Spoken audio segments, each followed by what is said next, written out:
नमस्कार दोस्तों, स्वागत है आपका अपने YouTube चैनल पर। तो चलिए शुरू करते हैं। अध्याय 7, महिला जाति एवं सुधार। सती बाल थार साल्विन द्वारा बनाया गया चित्र 1813। भारत आने वाली यूरोपीय चित्रकारों द्वारा बनाई गई सती की बहुत सारी तस्वीरों में से यह एक है। सती प्रथा को पूर्व समाजों की बर्बरता के सबूत के तौर पर देखा जाता था। क्या आपने कभी सोचा है 100 साल पहले बच्चों की ज़िंदगी कैसी रही होगी? आज के मध्यवर्गीय परिवारों की ज़्यादा लड़कियां स्कूल जाती हैं। उसमें से सारी लड़कियों के साथ क्या पढ़ती थी? लड़कों के साथ पढ़ती थीं। बड़ी होने पर उनमें बहुत सारी लड़कियों कॉलेज और विश्वविद्यालय में जाती और विभिन्न प्रकार की नौकरियां करती। कानूनन शादी के लिए उनका बालिग होना जरूरी और कानून के अनुसार वह किसी जाति या समुदाय के व्यक्ति से शादी कर सकती हैं। यहाँ तक कि विधवाएं भी दोबारा शादी कर सकती हैं। पुरुषों की तरह महिलाएं वोट डाल सकती हैं, चुनाव लड़ सकती हैं। बेबस सभी महिलाएं इन अधिकारों का उपभोग नहीं कर पाती। 200 साल पहले हालात बहुत भिन्न थे। ज़्यादातर बच्चों की शादी बहुत कम उम्र में की जाती थी। हिंदू मुसलमान दोनों धर्मों के पुरुष एक से ज़्यादा पत्नियां रख सकते थे। सती शब्द का अर्थ सदाचारी महिला से है। सब संपत्ति पर महिलाओं के अधिकार बहुत सीमित थे। शिक्षा एक महिलाओं की प्राय को कोई पहुंच नहीं थी।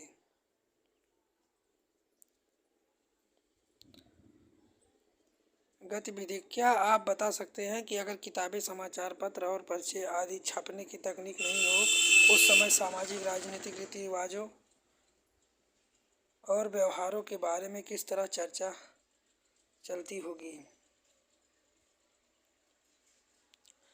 ब्राह्मण और क्षत्रिय खुद की ऊंची जाति को मानते थे। इसके बाद व्यापार और महाजनात आज से जुड़ी जातियां का स्थान आता था। परिवर्तन की दिशा में उठते कदम। 19वीं सदी की शुरुआत में हमें सामाजिक रीति रिवाजों और मूल्य मान्यताओं से संबंधित बहुत बहस, मुहासिब और चर्चाओं का स्वरूप बदला दिखाई देता है। इसकी अहम वजह यह है कि संसार के तरीके विकसित रहे हैं। पहली बार किताबें, अखबार, पत्रिकाएं, पर्चे, पुस्तक छप रही थी। चीज़ें केवल पुराने स्थानों के मुकाबले सस्ती थीं, बल्कि उन पांडुलिपियों के मुकाबले ज़्यादा लोगों की पहुंच में थी, जिनके बारे में आप अध्याय 7 में पढ़ चुके हैं। लिहाजा आम लोग भी उन चीज़ों को पढ़ सकते थे। इस तरह के बहसें अक्सर भारतीय सुधारों और सुधार संगठनों की तरफ से शुरू होती हैं। राजा राम मोहन राय 1772 1833 इसी तरह के सुधारक थे। उन्होंने कलकत्ता में ब्रह्मो सभा के नाम से सुधारवादी संगठन बनाया। राम मोहन राय जैसे लोगों को सुधारक इसलिए कहा जाता है क्योंकि वे मानते थे कि समाज में परिवर्तन लाना और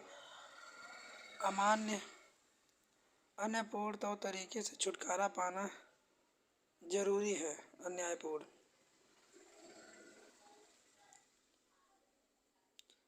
चित्र 2, राजा राम मोहन राय रेमब्रांड पील द्वारा बनाया गया चित्र 1833।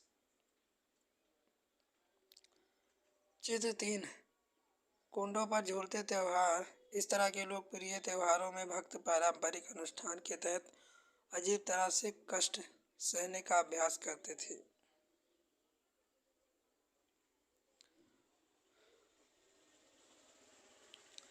राजा राम मोहन राय देश के पश्चिमी शिक्षा का प्रसार करने और महिलाओं के लिए ज़्यादा स्वतंत्र व समानता के पक्षधर थे। उन्होंने इस बारे में लिखा है कि किसी तरह महिला को जबरन घरेलू कामों से बांध कर रखा जाता था। उनकी दुनिया घर और रसोई तक ही सीमित कर दी जाती थी। उन्हें बाहर जाकर पढ़ने लिखने की इजाज़त नहीं दी जाती थी। विधवाओं की ज़िंदगी में बदलाव लाने की कोशिश। राजा राम मोहन राय इस बात से काफ़ी दुखी थे। विधवा औरतें को अपनी ज़िंदगी में भरी कष्टों का सामना करना पड़ता था। इस बात को ध्यान रखते हुए उन्होंने सती प्रथा के खिलाफ मुहिम छेड़ी। 19वीं सदी के आरंभ में बहुत सारे अंग्रेज अफसर भी भारतीय परंपराओं और रीति रिवाज की आलोचना करने लगे। राजा राम मोहन राय के विचारों को सही मानते थे। उनकी एक विद्वान व्यक्ति के रूप में प्रतिष्ठा थी।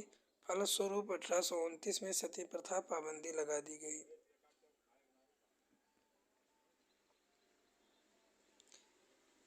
गतिविधि ये संवाद 175 साल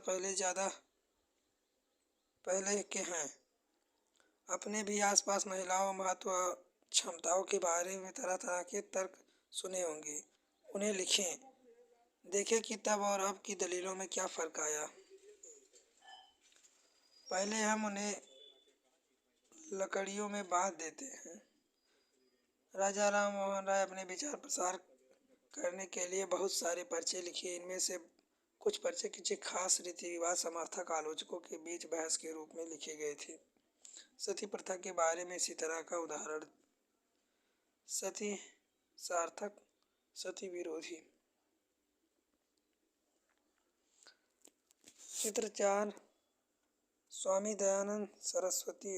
दयानंद ने 1875 में आर्य समाज की स्थापना की। आर्य समाज ने हिंदू धर्म को सुधारने का प्रयास भी किया। उदाहरण के लिए प्रसिद्ध सुधारक ईश्वरचंद विद्यासागर ने विधवा विवाह के पक्ष में प्राचीन ग्रंथों का हवाला दिया। अंग्रेज सरकार ने इसका सुझाव मान लिया। 1856 में विधवा विवाह के पक्ष में एक कानून पारित कर दिया। जो विधवा के विवाह का विरोध करते थे उन्हें विद्यासागर का भी विरोधी किया और यहाँ तक कि उनका बहिष्कार किया। 19वीं सदी के उत्तराधिकार तक विधवा विवाह पक्ष चलाया जा रहा आंदोलन देश के अन्य भागों में भी फैल गया। मद्रास प्रेसिडेंसी में तेलुगु भाषी इलाकों में बिरेस्लिंग पल्लू ने विधवा विवाह के समर्थन में एक संगठन बनाया। उसी समय बम्बई युवा बुद्धिजीवियों में और सुधारकों में विधवा विवाह के प्रचार प्रसार का संकल्प लिया। उत्तर में आर्य समाज की स्थापना करने वाले स्वामी दयानंद सरस्वती ने विधवा विवाह का समर्थन किया। इसके बावजूद विवाह करने वाली विधवा महिलाओं की संख्या काफ़ी कमी थी। विवाह करने वाली विधवाओं को समाज से आसानी से स्वीकार नहीं किया जाता था। इस तरह के रूढ़िवादी तबके इस कानून का विरोध करते रहे। ईश्वरचंद विद्यासागर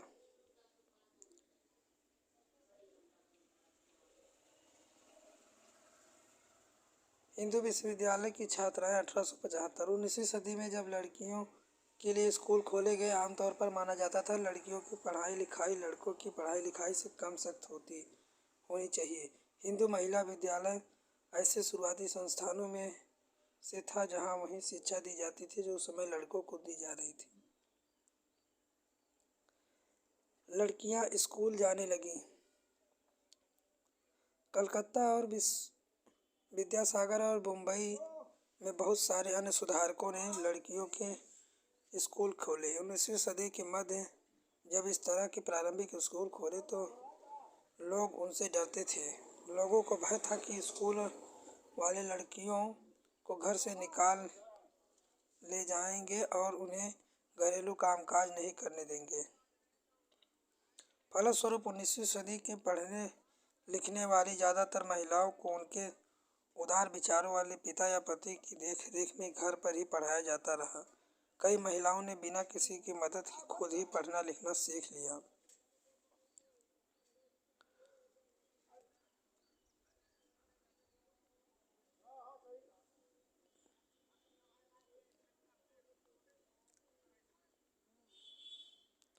जब औरत का पति मर जाता है।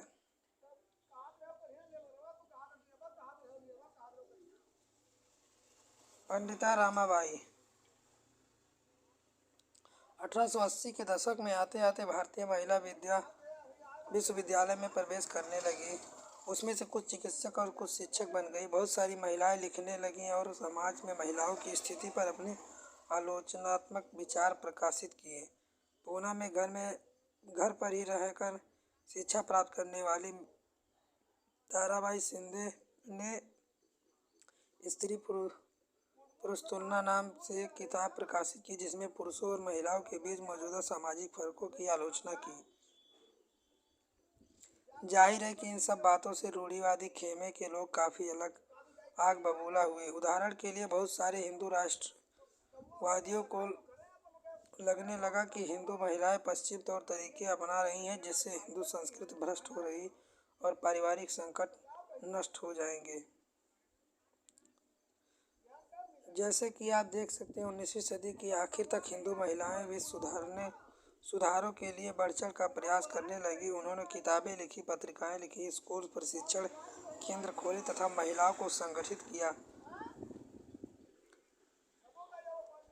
20वीं सदी की शुरुआत में महिलाएं को मताधिकार, बेहतर स्वास्थ्य सुविधाएं, शिक्षा अधिकार के बारे में कानून बनाने के लिए राजनीतिक दबाव समूह बनाने लगी थी। उसमें से कुछ महिलाएं 1920 के दशक के बाद विभिन्न प्रकार के राष्ट्रवादी और समाजवादी आंदोलन में हिस्सा लिया। 20वीं सदी में जवाहरलाल नेहरू, सुभाष चंद्र बोस जैसे नेताओं ने महिलाओं के और अधिक स्वतंत्रता व समानता की मांग का समर्थन किया।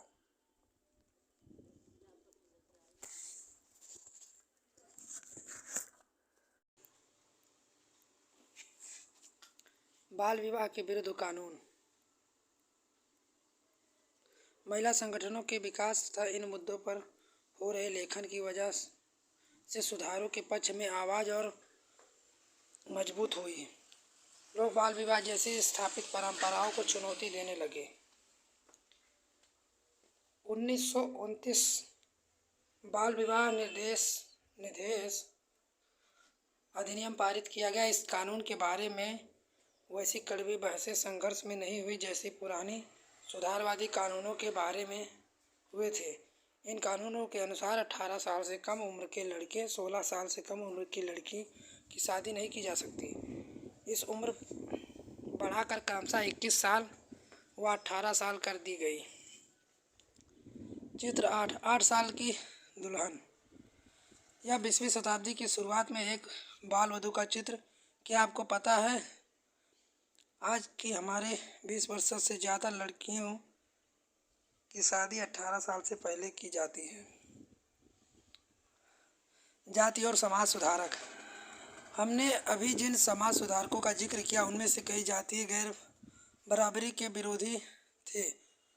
राजा राम मोहन राय ने जाति व्यवस्था की आलोचना करने वाले पुराने बौद्ध ग्रंथ का अनुवाद किया। प्रार्थना समाज भक्ति परंपरा का सार्थक था, जिसमें सभी जातियों की आध्यात्मिक समानता पर जोर दिया गया था।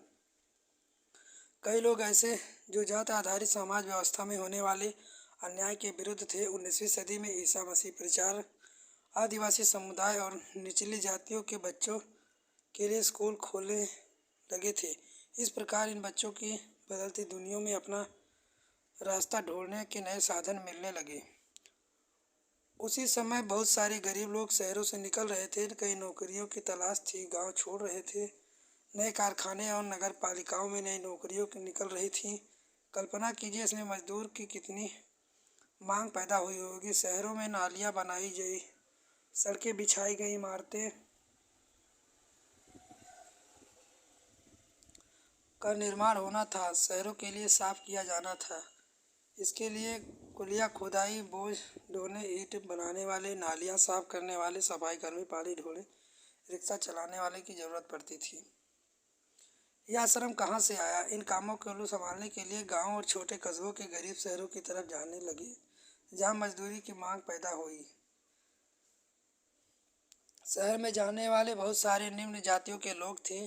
कुछ लोग असम, महेशा, त्रिनिदाद और इंडोनेशिया आदि स्थानों पर बागानों में काम करने वाले भी चले गए। नए स्थानों पर काम अक्सर बहुत कठोर होता था। चित्र 9 एक कुली जहाज। 19वीं सदी। जॉन एलन नामक एक कुली जहाज के द्वारा भारतीय मजदूरों को मॉरिशस ले जाया जा रहा था, जहां उसे कई तरह से कठोर काम करने पड़ते थे। इनमें से ज़्यादातर मजदूर निचली जातियों के होते थे। जूते कौन बनाता था? चमड़े का काम करने वाले परंपरागत रूप से नीची नज़र से देखा जाता था, क्योंकि वे मृत पशुओं का चमड़ा निकालते जिन्हें गंदा व दूषित माना जाता था। जूते बनाते मदिगा समुदाय के लोग 19वीं सदी आंध्र प्रदेश। मौजूदा आंध्र प्रदेश में मदिगा एवं महत्वपूर्ण अछूत जाति रही है। वे पशुओं के शवों को साफ करने, चमड़ा तैयार करने और चप्पल जूतियां सीने में माहिर थे। इसके अलावा दूसरी तरफ नौकरियां भी सामने आ रही थी। उदाहरण के लिए सेना में सभी लोग की ज़रूरत बढ़ गई। अछूत माने जाने वाले महार समुदाय के लोग भी बहुत सारे लोगों को महार रेजिमेंट में नौकरी मिल गई। दलित आंदोलन ने नेता BR अम्बेडकर के पिता एक सैनिक स्कूल में ही पढ़ाते थे।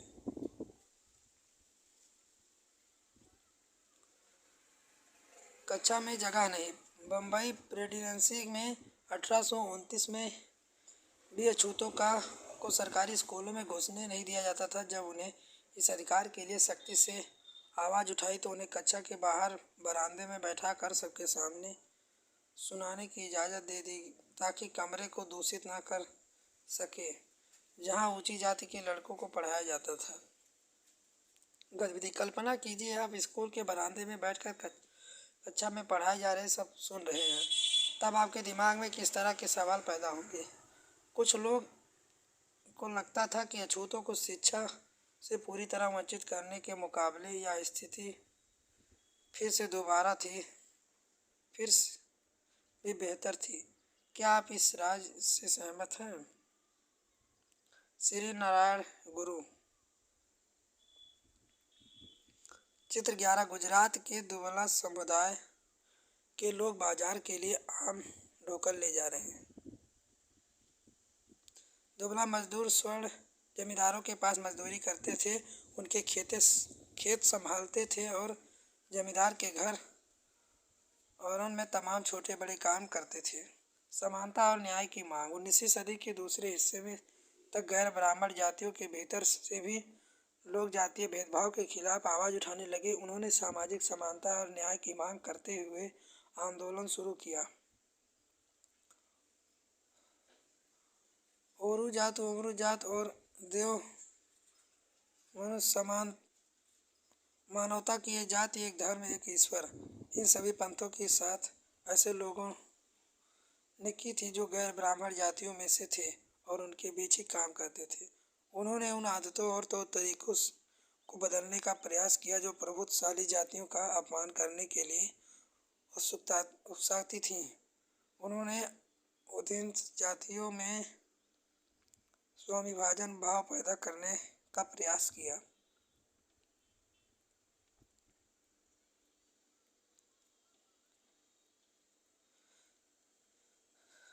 ज्योतिराव फूले। गतिविधि: स्रोत 3 को ध्यान से पढ़ें। मैं यहाँ और तुम वहाँ से ज्योतिराव फूले का क्या आशय है? मैं यहाँ और तुम वहाँ।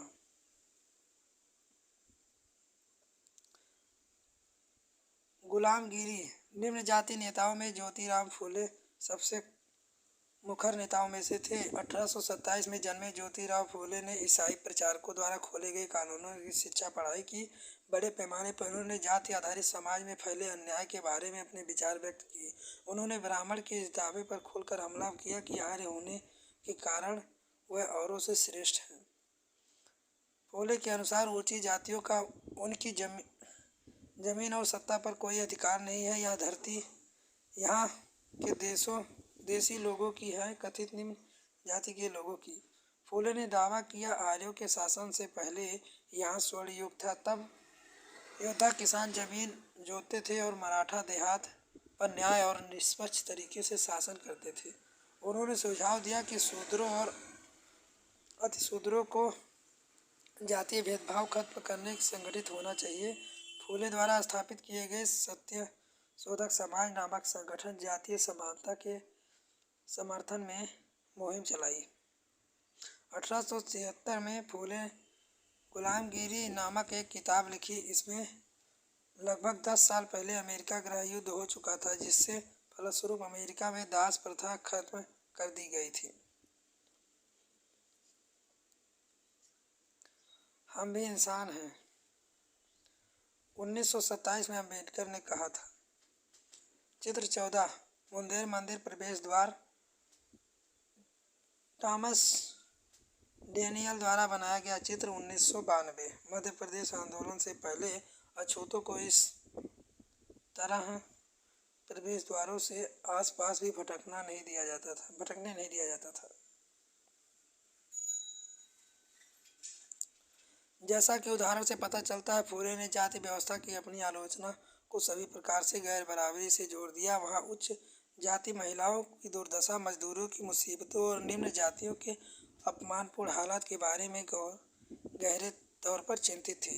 जाति सुधार का यह आंदोलन 20वीं सदी में पश्चिम भारत, बी आर अम्बेडकर और दक्षिण में रामास्वामी नायक जैसे महान दलित नेताओं के नेतृत्व में चली। मंदिरों में कौन जा सकता था? अम्बेडकर एक महार परिवार से पैदा हुए। बचपन में उन्हें इस बात पर बहुत नज़दीकी से देखा कि रोजाना की जिंदगी में जातीय भेदभाव और पूर्णग्रह क्या होता है। स्कूल में उन्हें कक्षा से बाहर जमीन पर बैठाना पड़ता था। स्कूल की पढ़ाई पूरी करने के बाद उन्होंने अध्ययन के लिए अमेरिका जाने हेतु फेलोशिप मिल गई। 1919 में भारत लौटने पर उन्होंने समकालीन समाज में उच्च जातीय सत्ता संरचना पर काफ़ी लिखा। सन 1927 में अम्बेडकर ने मंदिर प्रवेश आंदोलन द्वारा शुरू किया, जिसमें महार जाति के लोगों की बड़ी संख्या में हिस्सा लिया। 1927 से 1935 के बीच अम्बेडकर ने मंदिरों में प्रवेश के लिए ऐसे 3 आंदोलन चलाए। वह पूरे देश को दिखाना चाहते थे कि समाज के में जातीय पूर्वग्रहों की जकड़ कितनी मजबूत है।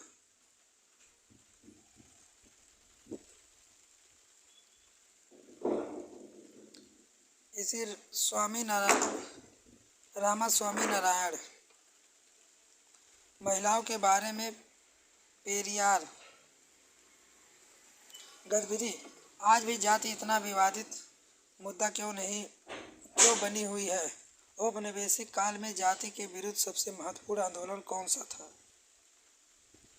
गैर ब्राह्मण आंदोलन। 20वीं सदी के आरंभ में गैर ब्राह्मण आंदोलन शुरू हुआ। यह प्रयास गैर ब्राह्मण जातियों का था, जिसे शिक्षा, धन और प्रभाव हासिल हो चुका था, जिन्होंने यहाँ के मूल निवासियों देसी द्रविड़ नस्लों को हराकर दक्षिण भूभाग में विजय हासिल की। उन्होंने सत्ता पर ब्राह्मणवादी दावे को चुनौती दी। पेरियस के नाम से प्रसिद्ध एडी रामास्वामी नारायण एक मध्यवर्गीय परिवार में पले बढ़े। अपने प्रारंभिक जीवन में सन्यासी में उन्होंने संस्कृत शास्त्रों का गंभीरता से अध्ययन किया। इस बारे में सदस्य बने।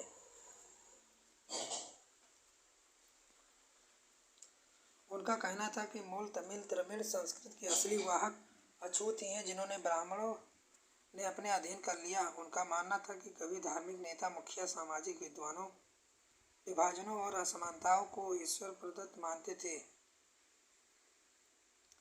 पेरिस हिंदू वेद पुराणों कट्टर आलोचक थे। खास तौर से मुनि द्वारा रचित संहिता, भगवत गीता, रामायण के वह कटु आलोचक थे। उनका कहना था कि ब्राह्मण के निचले जातियों पर अपनी सत्ता तथा महिलाओं पर पुरुषों का प्रभुत्व स्थापित करने के लिए इन पुस्तकों का सहारा लिया।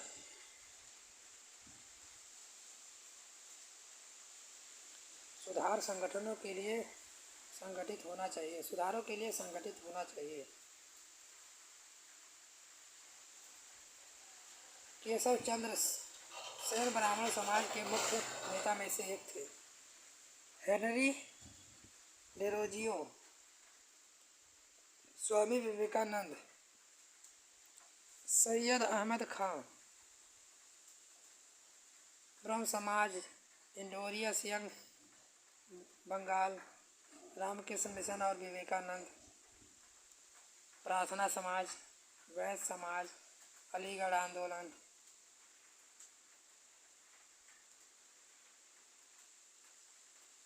खालसा कॉलेज अमृतसर 1892 में सिख आंदोलन के नेताओं द्वारा स्थापित किया गया। सिंह सभा आंदोलन सिख के सुधारवादी संगठन के रूप में सिंह सभाओं की स्थापना 1873 में अमृतसर से शुरू हुई। बाद में 1879 में लाहौर में सिंह सभा का गठन किया गया। इन सभाओं के लिए सिख धर्मों के अंधविश्वासों, जातीय भेदभाव और ऐसे आचरण जैसे गैर सिख समझती थी से मुक्त कराने का प्रयास किया। उन्होंने सिखों को शिक्षित करने के लिए प्रोत्साहित किया, जिसमें अक्सर आधुनिक ज्ञान के साथ साथ सिख धर्म के सिद्धांतों को भी पढ़ाया जाता था। आइए कल्पना करें, मान लीजिए रुकैया हुसैन द्वारा स्थापित किए गए कानून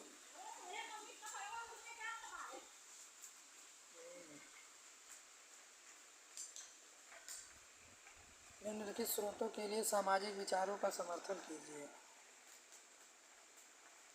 इनमें से कौन सही कौन गलत?